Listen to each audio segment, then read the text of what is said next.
Salam jumpa lagi Bapak Ibu, saudara-saudariku, orang-orang muda serta anak-anak yang dikasihi Tuhan. Kita memasuki hari Selasa pekan Paskah kelima, tanggal 20 Mei 2025. Mari kita merenungkan bacaan suci dari Kisah Para Rasul bab 14 ayat 19 sampai 28 dan Injil Yohanes bab 14 ayat 27 sampai 31a. Dalam nama Bapa dan Putra dan Roh Kudus. Amin. Bapak Ibu, saudara-saudariku, orang-orang muda serta anak-anak yang dikasihi Tuhan.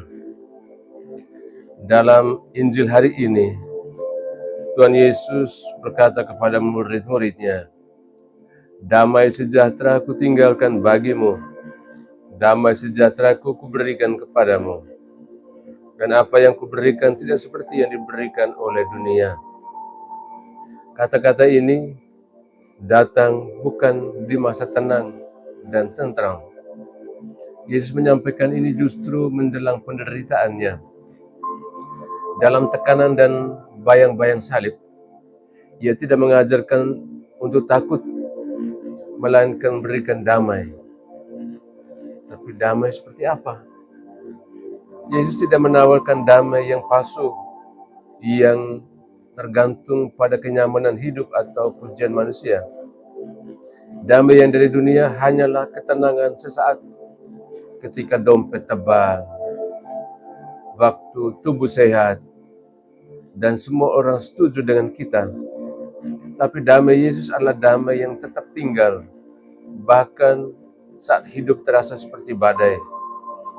Ini adalah damai yang berdiri kokoh di tengah penderitaan, di tengah kesalahpahaman dan penolakan. Sebab damai ini bersumber dari kehadiran Allah sendiri.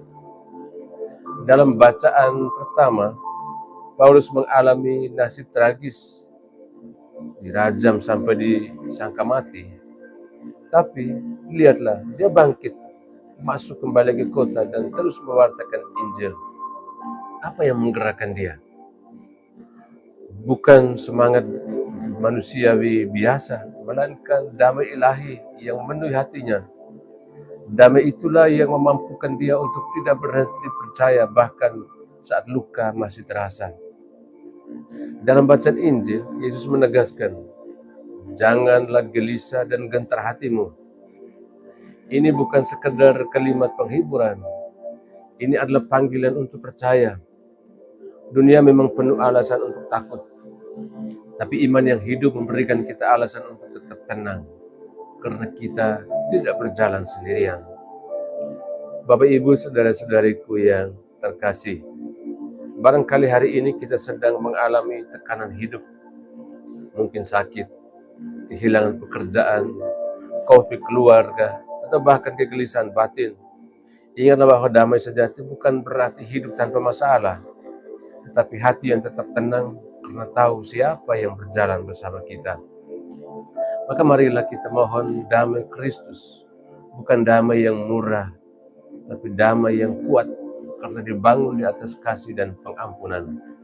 Damai yang membuat kita sanggup mengampuni, bertahan, dan tetap setia seperti Paulus, seperti Yesus. Biarlah kita membawa damai itu juga kemanapun kita pergi, dalam kata-kata yang menyejukkan, sikap yang penuh pengertian, dan hati yang selalu percaya. Dan akhirnya kita berdoa, Tuhan Yesus, berikanlah kami damai, agar di tengah badai hidup kami tetap bersinar seperti murid-Mu yang penuh pengharapan. Amin. Tuhan bersamamu. Semoga kita sekalian, semua mereka yang kita kenangkan dalam doa-doa kita, dan usaha-usaha kita senantiasa dilindungi, dibimbing dan diberkati oleh Allah yang Maha Kuasa, Bapa dan Putra dan Roh Kudus. Amin.